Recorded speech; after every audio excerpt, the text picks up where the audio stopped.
Chapter 45. My Mom the Wheelman. Shut up, shut up, shut up, Mickey Frey shouted as she opened her apartment door and saw Darius. She stamped her foot. Shut up! You just show up at my door at 7 a.m. and give me a heart attack? Come here and give me a hug. Darius dutifully stepped into her arms. Hey, Mama. She hugged him hard. How are you, baby? I missed you so much. Me too. She pushed him to arm's length. Mickey Frey was only a little taller than Izzy and built like a motel refrigerator. She wore a t-shirt that read, Somebody Loves You in Tampa, Florida, and black shorts that showed off muscular legs.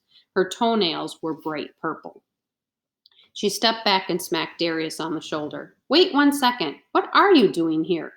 Mr. Pete Swampus up at the home said I can't see you unsupervised because I'm a bad influence, and you have to be approved by my parole officer. So what are you doing here? She put her hands on her hips. Don't you be getting in trouble, Darius P. Frey. His name is Campos, not Swampus. I know what his name is, but the man is a Swampus. Am I right? Yeah, I can't deny that. Now introduce me to your friends and tell me what's going on, because I can tell something is going on. I haven't been away that long. Proper introductions, last names too. Darius quickly introduced the group. Mickey narrowed her eyes at him. You are all definitely up to something, and you're going to tell me about it. But first, I'm going to fix us some food. Mickey disappeared into the kitchen, and they heard the sound of plates crashing down from cabinets. All I got is eggs, she yelled. Eggs are good, Darius yelled back. Then I've got to go meet my friend Shonda. I'm taking a Zumba class. A beat, and then her head stuck out of the kitchen. I didn't come to see you right away because I'm trying to find a new apartment. I'm going straight this time, baby, straight as Robin Hood's arrow, and I'm going to get you back. It's okay, Mama. How long have you been out?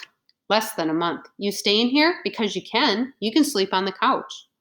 No, that's okay, Darius said. We've got a place. Izzy's mother's apartment. Okay, we'll eat first, then talk. So don't keep talking to me while I'm trying to cook. Right. That's talking, she grinned to Darius. I love that boy, she said to the others and ducked back into the kitchen. Darius stared at the empty space. She's got time to sign up for Zumba, but not to visit me, he said. She's got the best of intentions, Izzy said. I am well acquainted with my mama's intentions. Do you think she'll do it? Marge asked. I don't want her to do it. I want her to get somebody else to do it, Darius said. She's going straight, didn't you hear? You love your mama, Izzy said. That's nice. Listen, she let me down about 1,000 times. No lie. And she's been in prison and she forgets about my existence on a regular basis. But yeah, you've got to love your mama. I don't love mine, Izzy said after thinking a bit. I miss her, though. You miss the mama you didn't have, not the one you've got. We all miss the one we didn't have, Jules said. Izzy retired to the couch to chew on this, as well as a handful of peanuts she found in a bowl on the coffee table. In a few minutes, a platter of eggs, bacon, and toast hit the round dining table. Mickey put a carton of orange juice on the table and directed Izzy to fetch the glasses. You all eat, I already did, she said. I put cheese and hot sauce in the eggs, which is the absolute best way to make eggs. I'm telling you, I live to feed my boy. You are all coming over here every Sunday night. I'll make you roast chicken. Deal? Their mouths were too full to talk, so they nodded. The eggs were amazing. When their plates were cleared, stacked in the kitchen, she poured herself a glass of juice and crossed her legs. Okay, I'm ready. How come you don't think I just came to say hey, Darius said. 'Cause you have that same look on your face you had when you were 5 and you were planning to cut kindergarten. So, spill. We have a job and we need a wheelman, Darius said. I thought you could recommend somebody. Mickey reared back in her seat. Are you coming into my house and asking me to recommend a wheelman to my only son?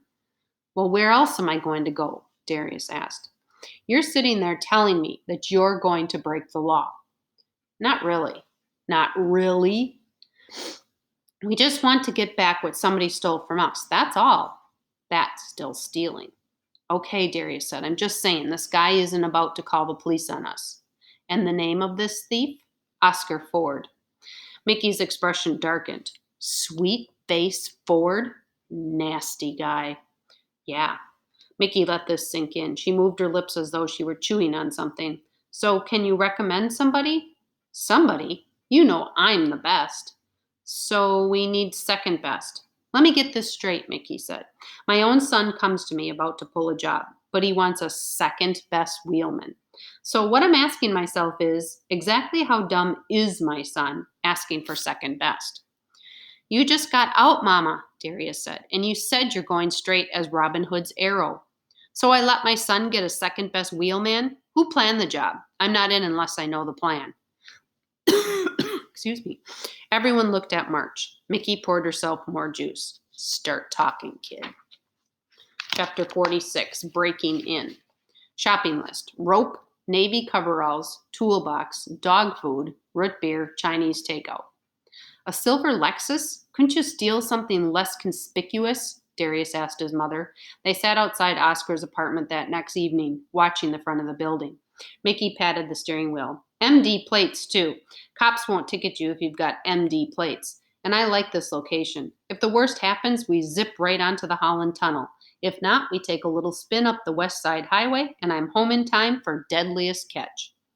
March checked the time. He drummed his fingers on his leg. If he was wrong about this, well, he'd think of something else, but he didn't have time to be wrong. The clock was ticking down to the blue moon in less than a week. Darius checked his phone. Second quarter. Whoa, that's a 2-point spread. Nail-biting time. He slithered out of the car. Dressed in navy coveralls and a hard hat, he crossed the street and disappeared down the alley. In another 5 minutes, Darius returned and jumped in the car again. How'd it go? Jules asked. Piece of cake, Darius said. I knocked out the cable to the whole building. NCAA finals, March said. People are not going to be happy, especially Oscar. You know this for sure, right? Mickey asked. Remember Shannon's program? He's from Indiana. They give you a basketball when you're born, and Ham said he bets on big games. It took 10 minutes for the first resident to leave. An older man in an Indiana t-shirt pushed out the door and stomped off down the street. Heading for the sports bar on the corner, Darius chortled. Then a silver-haired woman burst out with her husband. Together they jogged down the block. They waited and nervously staring at the front door. At last, a frowning Oscar Ford hit the sidewalk and walked past. March wanted to explode out of the car after him. He wanted to hoist his anger like a sword, slice him to ribbons with the power of his words. Murder! Killer! But what would he get out of that? No, better to destroy him, steal his fortune. Let's go, March said. He heard his voice shake. Remember, if the cops come, I'm taking off, Mickey warned in a cheerful voice. You babies gotta run for the subway at Canal Street. Always count on you to have my back, Mama, Darius said in a sour tone. March headed across the street with Mickey and Izzy. With a coiled rope over her shoulder, Jules crossed the street to an adjoining building. With a quick look around, she hoisted herself up the scaffolding, then climbed like an agile monkey up through the construction site. She disappeared. Then they pushed open the door. March hugged a bag of Chinese takeout to his chest. Mickey had a 6-pack of soda. We're here for the party in the penthouse, Mickey said. Name? Asked the doorman. Hennenberry, March said. Mickey leaned against the desk. She toned down her look and was wearing a gray cotton sweater and dark jeans. Louisville's gonna smear 'em. What do you say? Go Hoosiers. You're gonna cry. Mr. Hennenberry in Penthouse A has gone out for the evening. Mickey smacked the desk. Get out! But he's having a party for the game. I've got his son Matt here and my daughter Clementine. My stomach hurts, Izzy said. He may be having a party, but there's no cable in the building. The Chinese food is leaking, March said. Darius strolled through the door in his hard hat. Cable box looks fine outside. Need access to the basement. March saw one of the surveillance cameras showing Jules jumping onto the terrace. The food is leaking on the floor, March cried. Mama, Izzy whined. I feel sick. You got any paper towels? Clementine, I told you not to eat all that candy. Mickey began to fuss with the bag, pulling out Chinese food and napkins. She waggled an egg roll at the doorman invitingly. That's okay, ma'am. I already ate I'm going to throw up. Can we get the door here? Darius asked. Ow, Izzy said, picking up an egg roll. It's so hot. Don't eat that, baby. It's greasy. Izzy made a gagging noise. Door, Darius called, impatience ringing in his tone. The frazzled doorman came around the desk and hurried toward Darius. Don't let that kid throw up. March skirted around the desk and opened the stairwell door. As it clicked shut behind him, he heard Izzy began to fake vomit. He was in. Oh, this one's only 2 pages. Chapter 47, The Gauntlet.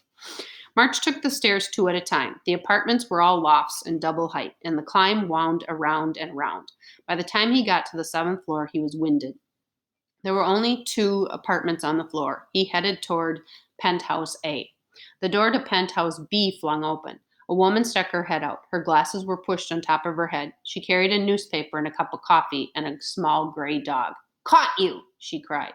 March's heart seemed to stop. Everything Elfie had taught him flew out of his head. Had his dad taught him what to say if he got caught by a middle-aged woman holding a crossword puzzle? "You're not the cable guy," she said suspiciously. He swallowed. "I'm visiting my dad." "Ah, my mysterious neighbor," she said. Wishing for his father's easy charm, how many times had he seen Elfie's disarmed suspicion with a smile? March smiled. Obviously, Jules had inherited the smile. The woman was less than charmed. She frowned. "Never seen you here before." "I live with my mom, uptown." He leaned in. "She hates my dad." "Ha! I hate my ex, too. Your dad probably is a jerk, kid. You ever walk dogs? I'll pay you." The woman kissed the dog's nose. "This is Ketsy, and I'm Martha Dermott. I'm at Hennenberry, and no.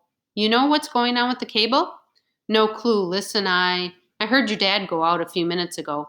March started to walk backward. "Well, I'll just wait then. I have a key." He fished in his pocket, stalling. "Good to meet you, Mrs. Dermott." "Call me Martha, hun." "Martha, hun." "Go away." "Ha!" She leaned against the door frame and took a sip of coffee. "I like you." She came out with the key on the I Love New York chain.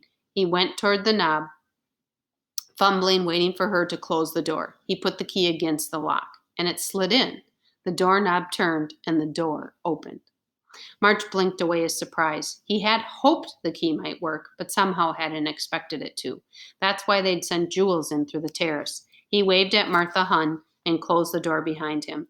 Jules stood waiting in the hall. The key worked? That means that Elfie really did lead me here. He meant for me to find it. He looked down at the key. But I never saw any of his hideouts before.